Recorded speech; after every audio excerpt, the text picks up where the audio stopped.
LaMelo Ball and Josh Green have been traded to the Timberwolves for Nans Reed, an unprotected first, 3 first-round pick swaps, and 3 seconds. Now, while I understand this from a business standpoint, I do not understand it from a basketball standpoint.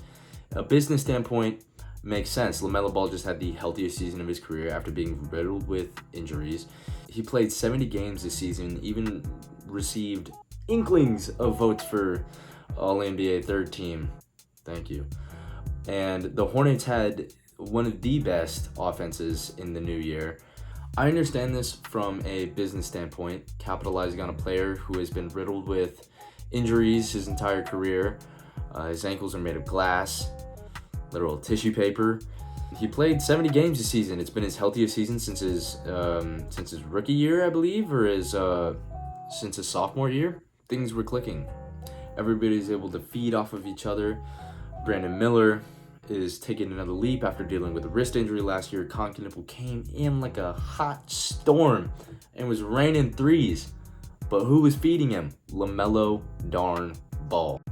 And this makes me really think about how it's going to be from a basketball perspective instead of a business perspective, because I really feel like this was one of those teams that just needed another year.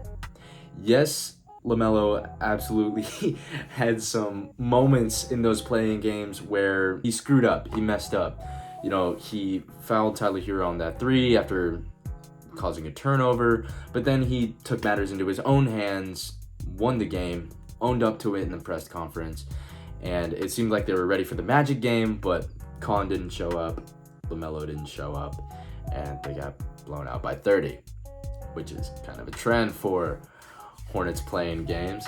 But this really feels like one of those teams where, you know, they were starting to put in the right pieces. They brought in Kobe White, finally a backup point guard for LaMelo. Musa Diabate was developing.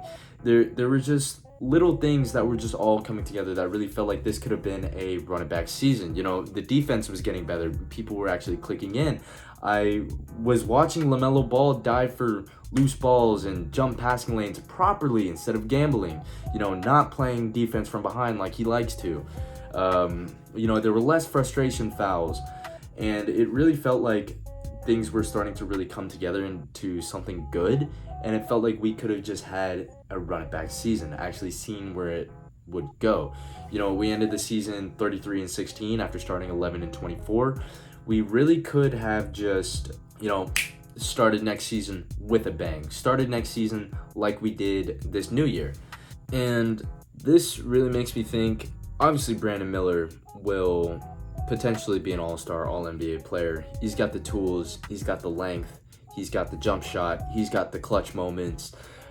Nipple, oh, need I say less? He came into the league, shot. They were literally leading the league in threes, all 3 of them, bro. They were all in top 5 for threes. They were all just, you know, feeding off of each other, like all using LaMelo's gravity and his passing to make things happen. And it really feels like the Hornets are just gonna miss that next year. Kobe White, we re-signed him, and he was awesome. He provided a lot of punch, but he was really great off the bench. Whenever we were kind of, you know, getting slow, we needed to pick things up, we like sending Kobe. And I just don't know if he will be that just like starting option. He doesn't have the same gravity as LaMelo. He has his clutch moments, and he's a clutch shooter. Don't get me wrong. Like, this playing games, Kobe White kept us alive. But will he be able to, you know, pass and pull in defenders and, you know, make shots like LaMelo does? You know, you have to, like, even when LaMelo's having cold nights, you have to respect him, because either he'll come back in the fourth quarter or he'll start feeding the rest of his team and they'll start lighting you up, man. Nipple will just continue to be great. I don't really want to say anything about Nipple because he's just on the track for greatness. He's going to be really good, and the Hornets are just trying to go all in around these 2 guys, B Mill and Nipple, but at the same time, those guys really flourished because of LaMelo and his creation and gravity. I know I keep harping on those 2 things, but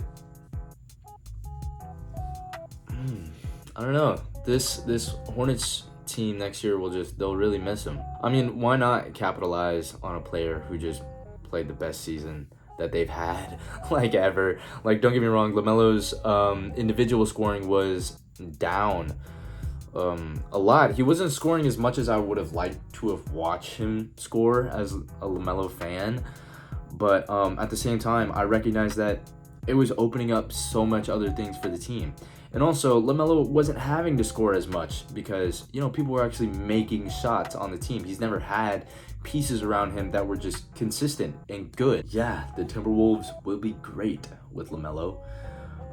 He opens up a lot of things. Mostly, my first thought was the lob connection. I feel like it'll be Airbnb, Airball and Bridges version 2.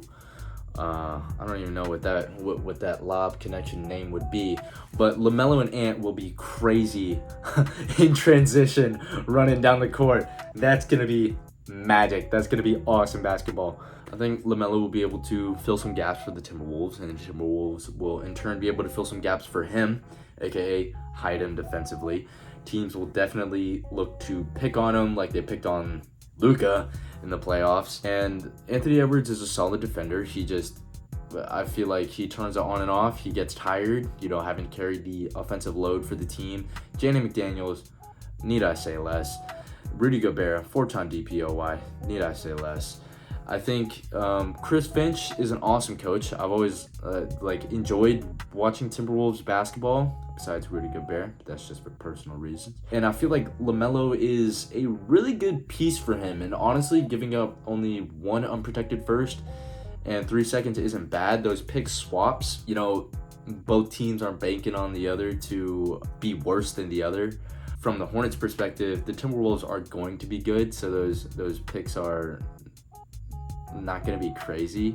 You know what I mean? And from the Timberwolves' perspective, they're really preying on them not being able to survive without LaMelo, because that way they won't have to convey or whatever. I don't remember exactly how they work. Josh Green also got shipped to Minnesota, which is more defense, more catch and shoot threes. It seems like Minnesota is trying to find these little two-way guys. Like Josh Green is perfect for that. Anthony Edwards, one of the best catch and shoot shooters in the league right now. What else, man? I don't know. This Hornets team was one to be revered. It was the most exciting Hornets basketball I've watched since becoming a fan of the Hornets and the NBA in general. And it was really sad to see LaMelo go, because it really felt like it could have just been a run-it-back season. Again, from a business standpoint, it makes sense. The Hornets, they're willing to make those little nitty-gritty trades with other teams, just to get their foot in the door. It's a new organization, it's a new owner, it's a new coach, and they want to make that clear. They want to, do the trades that other people don't want to make. And in doing so, they now have some of the most trade assets in the league. It's like they're trying to model after OKC. And it's great. I'm all for it. It's awesome. It's setting us up for the future. And it means good Hornets basketball in the future. It means a smart organization, and I'm all behind that all day, every day. But it really hurts when this could have been a run-it-back season. We could have used those picks to, go out and get a piece. Because one of my biggest gripes over the season was, what if we were able to score at all 5 positions? Musa was our defensive glue. He was awesome, and he's an amazing rebounder for being a bit of a smaller center. I always thought that Musa would be a really awesome power forward if we were able to get like a good offensive center in there. And I still think that now, if we just had a run-it-back season, maybe in this offseason we had traded for somebody like, they would never give up Derek Lively. What am I about to talk about? But like a Daniel Gafford type, like if he wasn't hurt, and if Dallas was willing to give him up. But like if we had like a Daniel Gafford type with LaMelo, with Khan, with Brandon Miller, like that would be crazy. Defensively, you could keep Musa there, if they ended up shipping Miles anyways. Because, he was on a 3-year expiring contract. I was expecting them to ship him 2 seasons ago. So, dude, it's crazy. They robbed Phoenix for a first-round pick for Miles. Honestly, I love Miles, but I don't know if in the grand scheme of things, he was worth a first and Grayson Allen and Royce O'Neal. We were building something new. Ryan Kalkbrenner, he was getting his footing. 4-time Big East Defensive Player of the Year. He's a bit older, but he was getting there. And honestly, you saw like glimpses of offensive talent with him, honestly. And he was just a good shot blocker. He was one of the top shot blockers in the league last year as a rookie. It really felt like, given the growth of Khan, given the growth in Sion James and Ryan Kalkbrenner, those two didn't perform too well in the summer league, but this really just felt like it could have been a running back season. I'm really excited to see how LaMelo will do in Minnesota. I'm really excited for their offense, and I know that they can cover him defensively, and I know that he's been working towards getting better at defense. I remember when after Charles Lee's when Charles Lee first came in, I remember hearing that he was running defensive practices with LaMelo one-on-one. The rest of the team would be doing drills or runs or even scrims or whatever, and LaMelo would be out there practicing his one-on-one defense. And he did get a lot better this season, and he was just a lot more aggressive on defense, and that led to some fouls, actually a lot of foul trouble for him. But at the same time, that's part of growth, and it shows effort and intent. And I feel like Minnesota will be able to capitalize on that. They've been a really good defensive team for a hot minute now. They've just been lacking on, shooters. I'm pretty sure they still have Dante DiVincenzo, but I can't name another solid shooter outside of that. And Anthony Edwards, that may just be my own ignorance. Charlotte was live and die by the three. LaMelo was pulling up from 30 feet almost every 2 possessions, and Colin Knippel was lighting them up. But it really feels like Minnesota can do something with LaMelo, and I pray that they'll be able to hide him defensively. LaMelo Ball is no longer a Charlotte Hornet, man. No longer a Charlotte Hornet. And on that note, be excellent to each other and party on, dudes. Have a good day.